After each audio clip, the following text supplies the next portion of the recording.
Oh boy! Everyday sexism. My favorite. I am a man, after all. Aren't titanium clipboards a little excessive for holiday gifts? We could be putting that money towards client acquisition. Do you know what? If we cut back on the holiday budget, we could put that money toward client acquisitions. Boom. That's a good idea, Kevin. Tom, that is literally the idea I was just pitching. Betty, who cares about credit? We're looking for team players here. Now, can you jot down Kevin's idea? It's an unfortunate reality. No, it's an unfortunate attempt at a farcical skit. But this is what sexism often looks like. Harassment and offensive language get all the press, but sexism shows up in so many small ways every day. Let's see how the situation plays out when Betty plays a little bit of defense. Yes. Let's see how this scripted and not at all biased presentation plays out when we further script events to support our claims. I have an idea about the titanium clipboards. Just like that, by stating that she has an idea right up front, she lays claim to it and gets everybody's attention. Lays claim to it? You mean like before, when she said, Tom, that is literally the idea I was just pitching. While I think they're great holiday gifts, the wooden ones we have are just fine. And I think I have an idea. One second, Kevin. And then we can put the money towards client acquisition. Women are interrupted in meetings twice as often as men. Really? Says who? And what is your evidence for that? And when women are interrupted, is it always men that do the interrupting? Do women ever interrupt other women? And who interrupts men? Is it ever other men?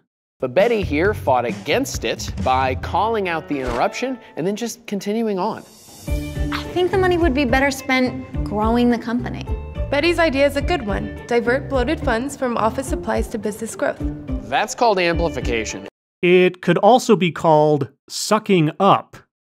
But to each their own, I guess. And it really works. For instance, in the Obama White House, when a woman would state her idea, other women in the room would repeat it and give her credit.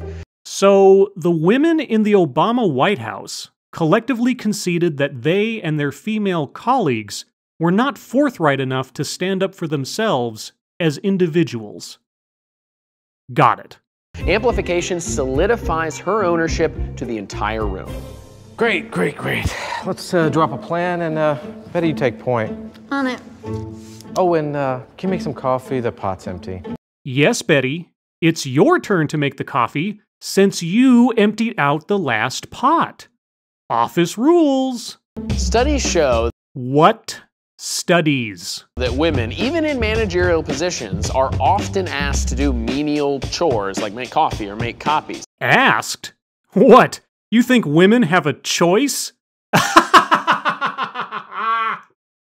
But yes, no man in any company, in any managerial position, has ever been tasked with performing menial chores.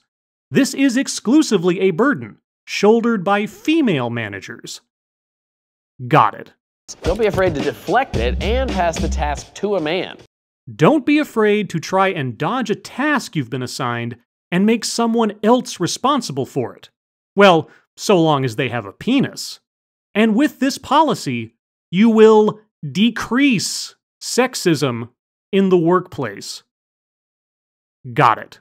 You know, Kevin's much better with the coffee. That machine is real persnickety. Okay, Kevin, come on. I need Madame Joe.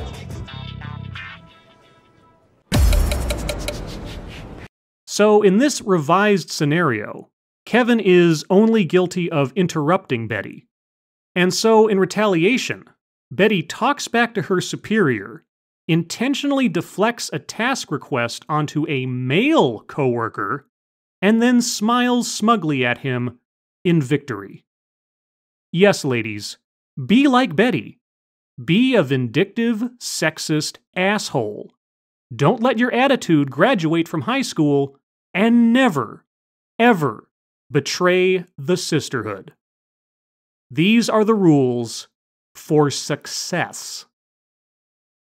As always, thank you for watching.